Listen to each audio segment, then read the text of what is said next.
Bonjour, aujourd'hui je te propose un tirage un peu particulier basé sur la géomancie. Si tu ne connais pas la géomancie, no stress, je t'explique tout. La géomancie, c'est une mancie, comme son nom l'indique, très ancienne, qui utilise des figures symboliques pour lire l'avenir. Elle a pour intérêt d'être très intuitif, très direct, même parfois un peu brut, un peu cash, mais c'est tout ce qu'on aime, mais elle est en général très juste. Alors, comme l'astrologie, la géomancie s'appuie sur les maisons pour répondre aux questions. Donc, c'est-à-dire que à chaque maison correspond un type de question. Et aujourd'hui, j'ai décidé de m'intéresser à la maison 7. La maison 7, c'est la maison pour moi des relations engagées. Alors, quand je dis relations engagées, je ne te parle pas uniquement de mariage ou de couple, je te parle de tous les liens dans lesquels il y a un impact fort, une application émotionnelle, qu'elle soit symbolique ou concret. Alors bien sûr, on peut y retrouver les relations amoureuses, mais tu peux aussi y retrouver les amitiés très proches, les collaborations professionnelles ou même tous les conflits actifs qui te touchent encore émotionnellement et profondément.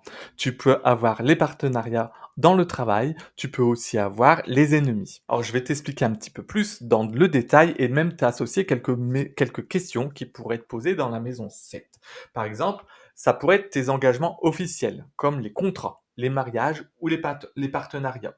Par exemple, la question qui pourrait être sous-jacente ici, ça serait: est-ce que je suis prête à m'engager vraiment? Et on pourra parler aussi de toutes tes collaborations professionnelles ou créatives. Et la question qui pourrait être alliée à cette thématique, ça pourrait être: est-ce que cette collaboration est équilibrée? On pourra retrouver aussi tous tes reflets inconscients, tous tes miroirs, tout ce que tu projettes sur l'autre ou les schémas qui se répètent. Une des questions qu'on pourrait retrouver dans cette maison 7 et sous cette thématique, c'est: est-ce que je rejoue un ancien schéma relationnel? On pourrait aussi avoir en dernier lieu, par exemple, tous les face-à-face, tous les conflits, les désaccords, les séparations. Et la question qui pourrait être sous-jacente, c'est: est-ce que je dois poser une limite à cette personne? En résumé, cette maison te pose une question essentielle. Dans tes liens aux autres, qu'est-ce qui est juste ou qu'est-ce qui t'éloigne de toi-même? Et avant de passer au tirage, je vais t'inviter à formuler une question intérieure. Une question simple par laquelle on peut répondre par oui ou par non. C'est un des principes de la géomancie. Et si tu ne sais pas trop vers quelle question t'orienter, je te propose celle-ci. Est-ce que cette relation est juste pour moi? Est-ce que je peux lui faire confiance? Est-ce que je suis prête à m'ouvrir à une relation équilibrée? Est-ce que je dois couper ce lien? Tout ça, c'est des questions de la maison 7 et je suis sûr qu'une t'est déjà traversée l'esprit. Alors prends le temps et laisse la question venir naturellement. Tu peux même faire pause et reprendre dès que c'est bon pour toi. Et comme je te propose un tirage à choix multiples, je vais te laisser choisir entre un des trois encens liquides des dames, la dame de pique, la dame de cœur ou la dame de carreau. J'ai pris ces trois dames-là puisque c'est celles qui peuvent apporter une énergie particulière, je trouve, dans la maison 7.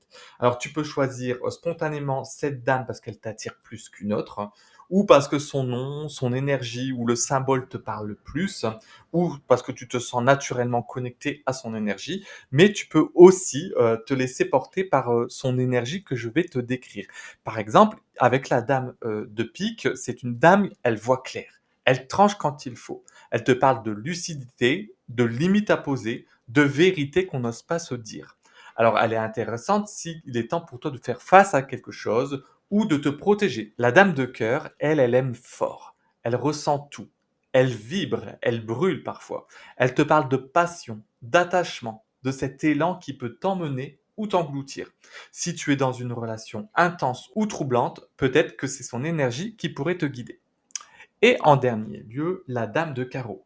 Elle choisit avec clarté. Elle cherche l'équilibre, la justesse, la paix dans le lien. Elle te parle d'amour conscient, d'engagement aligné, de relations vraies. Alors si tu ressens un appel à plus de stabilité ou à faire un choix en conscience, elle est peut-être ton guide pour ce tirage. Alors bien sûr, ce tirage est intemporel, il répond à ta question du moment en lien avec la maison 7 et il pourrait être fait plusieurs fois avec une question différente et un choix différent. Allez, trêve de blabla, on passe au tirage. Élève ou bien je t'arrête. J'ai la couronne et le poison, le baiser doux, la rébellion. J'ai le pouvoir et l'illusion, Ok, choix numéro un. Donc tu as choisi la dame de pique, hein, aussi dit Palace. Alors je vais monter les cubes géomantiques. Ça prend un peu de temps. J'ai accéléré le processus, mais je t'encourage aussi encore à l'accélérer si tu veux aller plus vite, ou sinon regarder tranquillement comme en méditation, en réfléchissant à ta question, les cubes géomantiques qui se montent. Je te reprends tout de suite après.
Ok, groupe numéro un. Alors voilà, l'écu géomantique est monté. On va regarder la maison 7. Donc 1, 2, 3, 4, 5, 6, 7. Ici.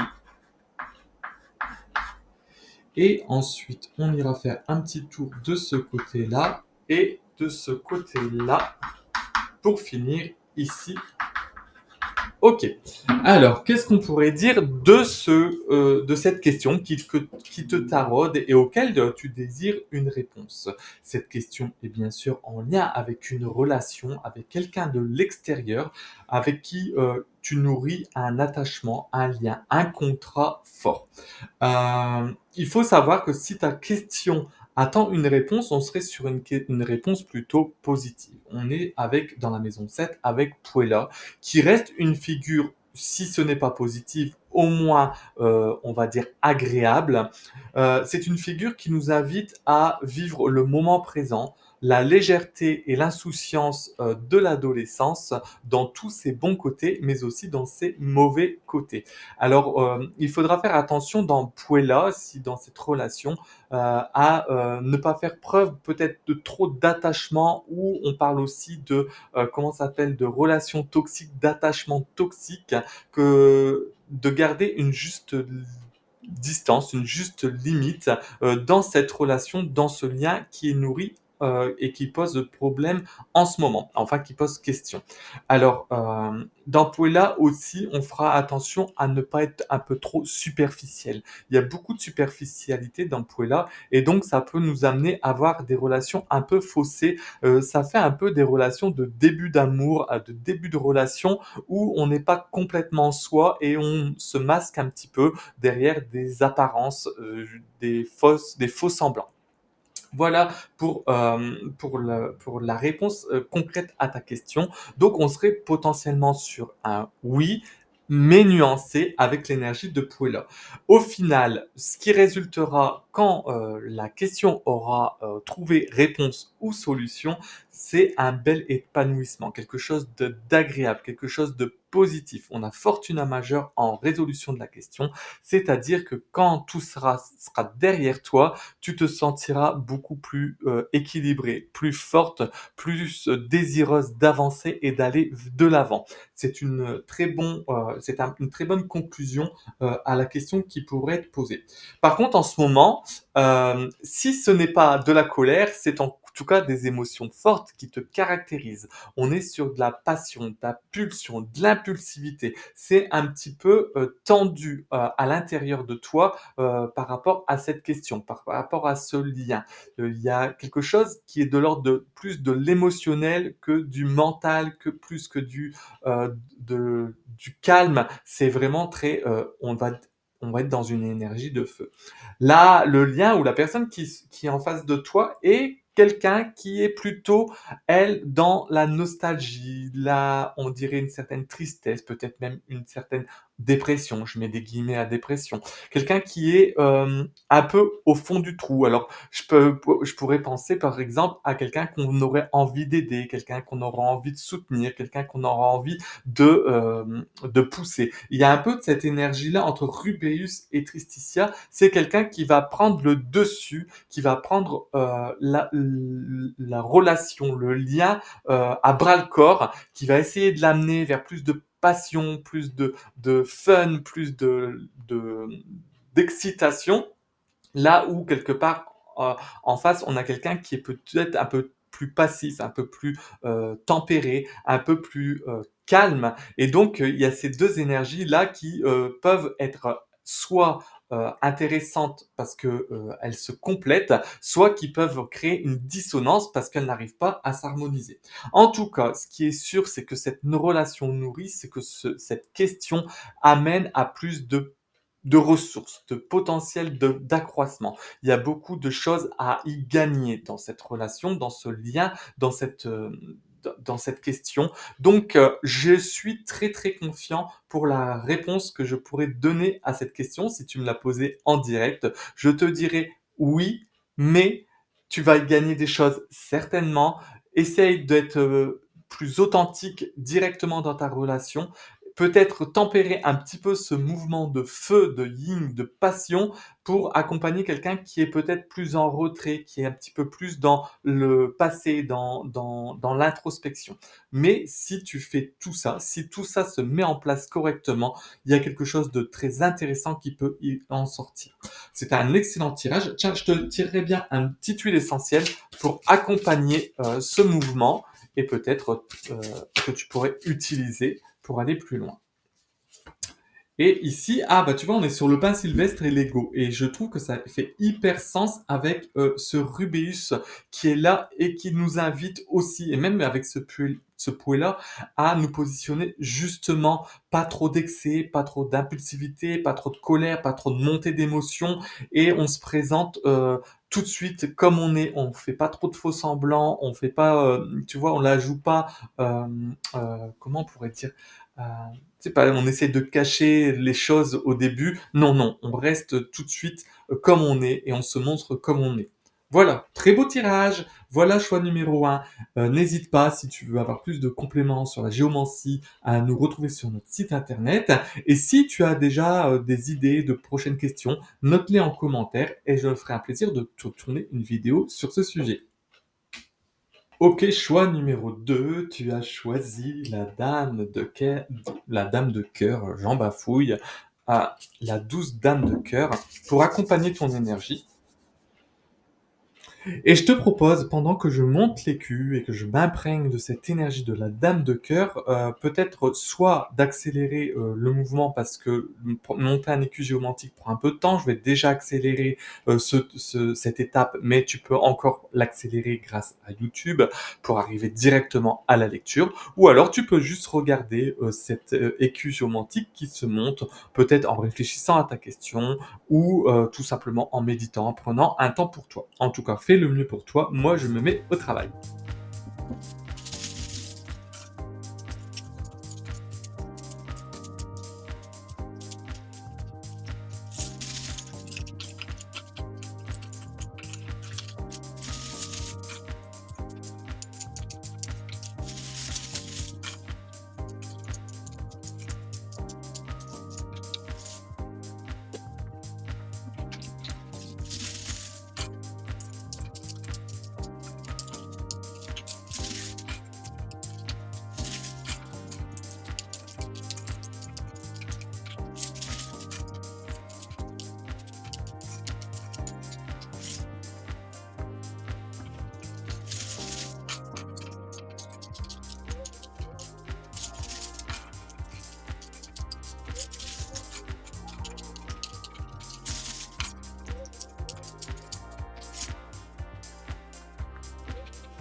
Ok, choix numéro 2. Alors ici, on a Albus, ici, on a Laetitia, ici, on a la conjonctio, ici, on a Fortuna Minor, et ici, on a encore Laetitia. Ok. Alors, qu'est-ce qu'on peut dire de cette queue géomantique par rapport à votre question maison 7, 1, 2, 3, 4, 5, 6, 7, maison 7, Laetitia. Si je vous ai demandé de poser une question qui pourrait être une réponse par oui ou par non, et donc Laetitia est une réponse positive. Donc si vous avez posé une question et que vous attendez une réponse, celle-ci est un oui. Euh, En tout cas, c'est une réponse agréable. Euh, on va toute mesure garder, puisque de toute façon, une réponse oui ou non n'apporterait pas grand-chose à la réflexion. On va essayer d'aller un petit peu plus loin dans cette lecture et cette identification de la question. Laetitia, elle va nous parler de réussite, de victoire, de chance aussi, de succès. C'est une figure très intéressante quand il y a quelque chose quand on veut que ça marche. Il faut toute raison garder aussi, savoir que Laetitia est très lente. Le succès n'est pas immédiat. Le succès n'est pas dans l'instant. Il demande du temps et c'est peut-être un peu ce qu'on lui reproche. Et la deuxième chose qu'on peut reprocher à Laetitia aussi, c'est de promettre un peu plus que ce qu'elle peut réellement. Donc, par exemple, on peut s'attendre à une réussite totale, alors elle nous avait promis une réussite totale, mais cette réussite n'est pas ou est mitigée. On pourrait, par exemple, dans la maison 7, penser à un procès où l'avocat nous a dit oui, oui, on va gagner, pas de souci.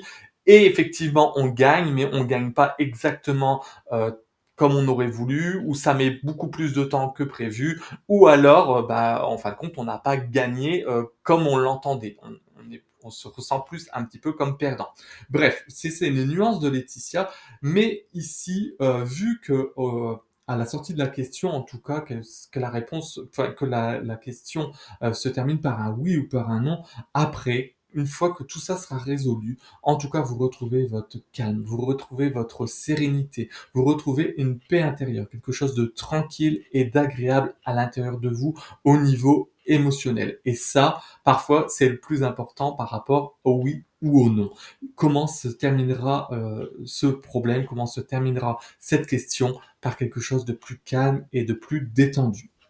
En attendant, vous êtes quand même dans l'envie, dans le désir de pouvoir réunir deux entités, deux opposés et de faire rentrer en communication euh, deux personnes. Alors, j'ai pas forcément là d'exemple en tête, mais on a envie de réunir, on a envie de faire le pont, de faire le lien.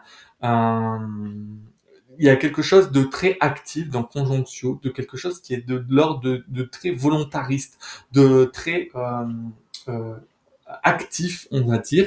Il y a aussi cette idée dans Conjonctio aussi de vouloir comment euh, faire rentrer parfois je vois ça aussi, un rond dans un carré, tu sais, comme si il fallait absolument que ça marche comme on a décidé, comme c'est bon pour nous, comme ça doit être bon pour nous. Donc il y a aussi ce côté un petit peu désagréable dans Conjonctio. Ce qui est intéressant dans Conjonctio ici, c'est qu'elle est souvent en lien avec des opportunités et en face, on a Fortuna Mineure qui elle aussi nous parle d'opportunités. On nous dit que cette relation, que ce lien qui est nourri en maison 7 est une opportunité. Une opportunité, c'est-à-dire qu'elle est à saisir, elle est fugace, elle nous parle pas de quelque chose qui va forcément être pérenne et qui va durer dans le temps, mais ça peut être un déclic, ça peut être une impulsion, ça peut être un moteur. Voilà, c'est à saisir. Alors, il faut aussi rester vigilant et ouvert aux opportunités qui sont à saisir. Et si on la saisit bien, elle nous emmène aussi forcément vers plus de sérénité, vers plus de réussite. En tout cas, la conclusion est qu'on est deux fois dans Laetitia, donc c'est le succès, c'est la réussite dans la question que vous posez, dans ce que vous demandez à la géomancie, mais il va falloir réussir à trouver un équilibre entre ces forces opposées et surtout réussir à voir les opportunités et à les saisir à temps. Allez, je vous tire une petite dernière carte pour accompagner peut-être cette réussite, ce succès, ou alors vous aider à voir les opportunités ou à réunir deux polarités en vous ou à l'extérieur. Je ne sais pas comment ça se passe dans votre réalité. Et oh là là, tout sous le camp. Je vais prendre celle-là. Oh, ok, on est sur le regard sur les choses. Il nous invite ici à vraiment, on est vraiment, je vous l'ai dit, dans l'opportunité. Il y a quelque chose qui se présente à vous comme une opportunité, à vous de la saisir, de la voir et de la choper au bon. Donc c'est vraiment intéressant. N'oubliez pas j'ai envie de vous dire, nettoyez bien vos lunettes pour voir tout ce qui se présente à vous pour le réussir et le succès que vous voulez dans la réponse à votre question. Voilà, voilà. J'espère que j'ai été clair. Je vous fais des gros bisous. Et si tu veux en savoir un peu plus sur la géomancie, n'hésite pas à me faire un message en privé. Et si tu as d'autres questions, d'autres domaines que tu voudrais que je traite en géomancie, note-les en commentaire et je m'attellerai à faire une nouvelle vidéo. Ciao, ciao! Ok, choix numéro 3, qui a choisi Rachel, la dame de carreau. Alors, je vais, pendant que je monte l'écu géomantique, qui est un petit peu long, je t'invite soit à accélérer cette vidéo, bien que cette partie-là va déjà être accélérée, ou alors juste prendre le temps de regarder le processus se dérouler, peut-être réfléchir à ta question, peut-être méditer sur ta question, enfin prendre un temps pour toi. En fait, tu fais bien ce que tu veux et on se retrouve tout de suite.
Ok, choix numéro 3. Alors, ici, on a Carcel, 1, 2, 3, 4, 5, 6, 7. Ici, on a Tristitia en maison 7. Ici, on a Conjonctio. Et ici, on a... ah, zut. Populus. Et ici, on a un nouveau Conjonctio. Ok. Alors, qu'est-ce qu'on peut dire? Choix numéro 3.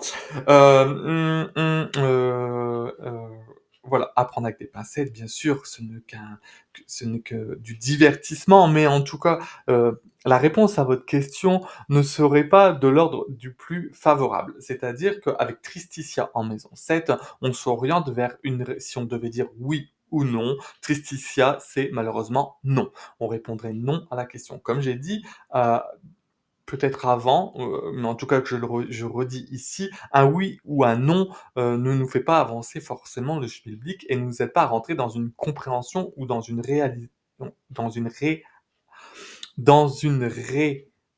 de problème. Excusez-moi, je commence à fatiguer, c'est le 3e tirage. Mais en tout cas, ce que je pourrais vous dire avec Tristitia, c'est que par rapport à ce lien, cette relation, il y a quelque chose qui est de l'ordre du regret, de la nostalgie, de la tristesse. Dans Tristitia, on peut aussi retrouver des fois des choses cachées, comme mises au fond d'un trou, quelque chose qu'on essaye de pas montrer, de pas rendre visible. Par exemple, si votre question poserait serait tourné vers une rencontre ou un partenaire ou un futur associé, je dirais de faire attention peut-être à des choses qui sont de l'ordre d'un petit peu cachées, un petit peu mise sous le tapis, hein, comme si on voudrait ne pas montrer les choses qui ne vont pas. Donc faites attention à ça, en tout cas s'il y a une idée d'association ou quelqu'un une nouvelle rencontre, voilà, prenez garde à ça. En tout cas, une fois que votre question sera résolue, que vous aurez trouvé une résolution à votre problème qui est actuellement, euh, on ne sera pas plus avancé, on ne sera pas plus dans un mood youpi youpi. On rentrera dans un nouveau système d'enfermement, de limitation. C'est comme si la réponse à votre question ne vous emmenait pas plus loin. C'est comme si on restait un petit peu encore une fois à tourner en rond et à ressasser le problème. Donc c'est ok. Il y aura peut-être d'autres façons de résoudre ou de résoudre ce problème ou d'élargir la réflexion. Mais en tout cas, là, pour ce qui peut se présenter, on est plutôt vers quelque chose d'un peu plus restreint et un peu moins édulcoré et un peu moins positif. Dans l'état actuel, vous êtes et pourtant, c'est ça qui est un peu dissonant, c'est que vous vous présentez dans une situation, dans une conjonction, dans une intention de créer un lien, de créer un pont, de créer une communication. Vous avez envie de réunir deux pôles, de réunir deux personnes, de réunir deux parties. Enfin, en tout cas, il y a un désir profond de créer une connexion, un lien fort entre deux choses qui pourraient être potentiellement très opposées, mais en face, on a quelqu'un, on a quelque chose, on a une relation qui est hyper influencée. J'ai cette sensation qu'on parle beaucoup, on se laisse beaucoup influencer par les autres, par ce qu'on va dire, ce que les autres vont dire, ce qu'ils vont penser, comment on devrait faire. Enfin voilà, on a en face une relation ou une personne qui n'est pas totalement elle dans sa prise de décision et qui se laisse facilement peut-être embarquer par les on-dit, les qu'on dira-t-on, et donc du coup, ça crée quelque chose, qui, a du mal à prendre, qui a du mal à être sincère, qui a du mal à être authentique et c'est peut-être aussi le côté aussi tristitia. On n'est peut-être pas soi-même parce qu'on temporise, on met sous le tapis, il y a de cette notion-là. Même si votre volonté de créer, une, une relation, une conjonction, quelque chose qui fait le pont, qui rassemble, ça peut marcher sur le court terme, mais ça ne donnera pas quelque chose de hyper ouf. Vous retomberez tout le temps dans les mêmes schémas. J'ai un peu cette impression que, par exemple, on pourrait être sur la rencontre d'une nouvelle personne, un nouveau partenaire, et on essaye d'entamer une relation, même si on sent que celle-ci est un peu glauque, un peu louche et un petit peu... voilà, elle représente pas exactement ce qu'on voudrait et elle nous met pas totalement en joie, elle nous rend peut-être un peu triste. On continue quand même d'essayer face à quelqu'un qui, au final, se laissera plus influencer par le monde extérieur, par les autres, plutôt que rentrer totalement dans cette envie d'union et de réunion, et donc on tombera tout le temps en rond. On peut être un peu sur une relation, je mets des guillemets parce que tout est toute relation toxique, mais on est un petit peu dans ce mood-là. Allez, je vous tire un petit peu une carte peut-être pour sortir de ce mood, peut-être arrêter de vouloir absolument faire le lien qui n'existe visiblement pas dans cette relation, ou alors voir ce qui est caché dans cette relation. Allez, je te tire une petite carte.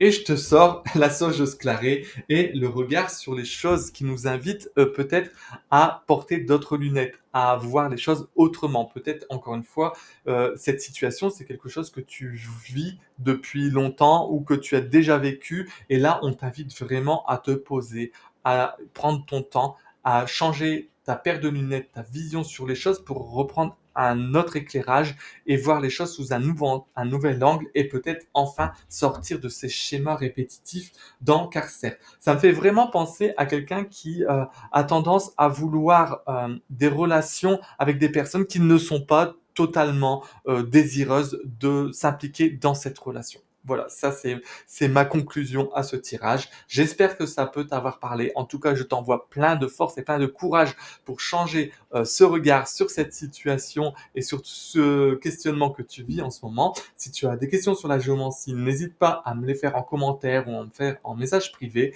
Et sinon, laisse-moi aussi en commentaire les questions que tu pourras avoir ou les domaines que tu voudrais que je traite en géomancie. En attendant, je te fais des bisous. Ciao, ciao!